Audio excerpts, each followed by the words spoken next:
I personally don't believe that Jared Vanderbilt brings anything to the Lakers.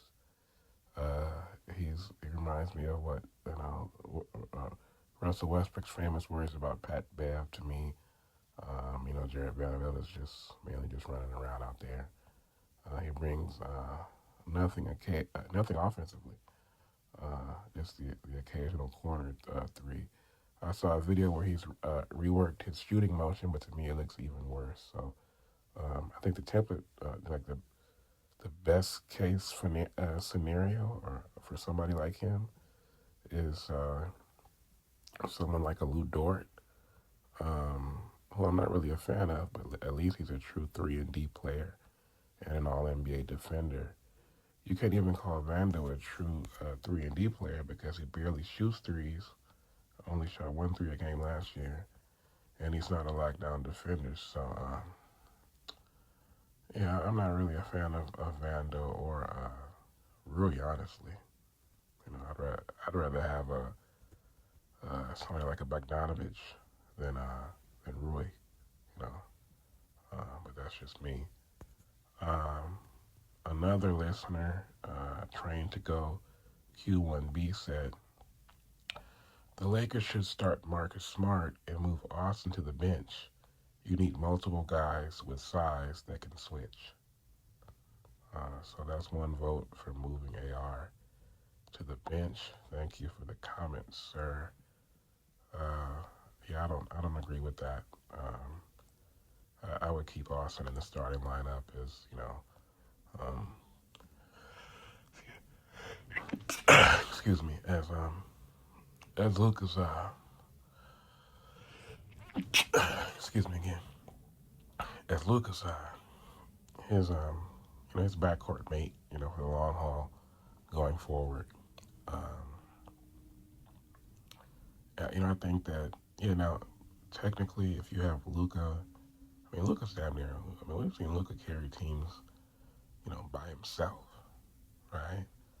Where his second best player was someone like a Dinwiddie or a Jalen Brunson before Brunson, blew up in New York.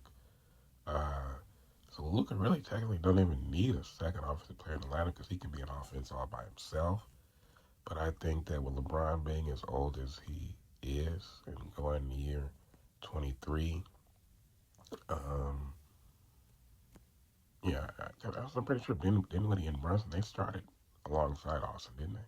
Pretty sure. I'm not sure, but that's what I would think.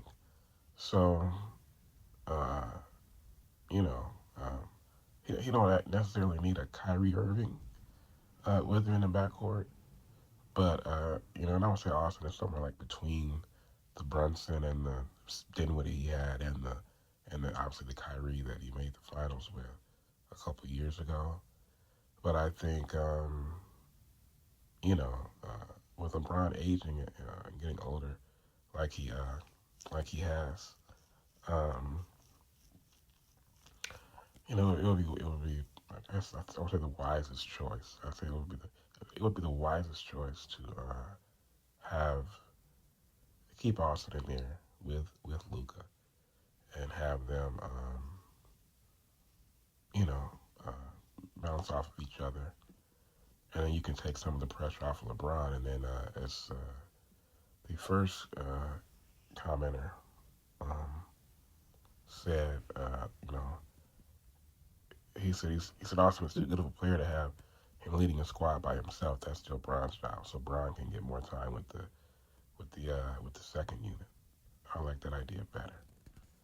Um, and then but last but not least, um, the listener saw 12367 said Austin and Luca will form a better backcourt than the Splash Brothers. Luca is generational and Reeves is special. I can see these two leading the Lakers to a three-peat championship before their careers are over. That kid works so hard. That last part was in reference to JJ's comments about how much Austin worked on his body this summer, which I alluded to in a thumbnail. Now, in response to that, I would say that clearly Luca has the talent to leave a Curry-like legacy, Luka, as you said, sir, is a generational talent. Plus, he's 6'6" to Curry's 6'3". Now, is Austin as talented as Klay Thompson, though? That's a little bit more tricky, if you ask me.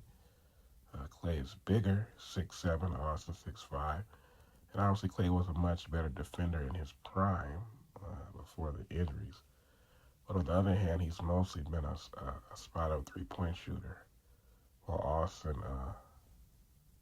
Austin has way more bag work, as the kids call it.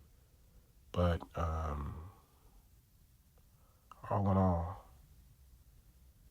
I would probably give the edge to Klay, and I would give the edge to the Golden State backcourt.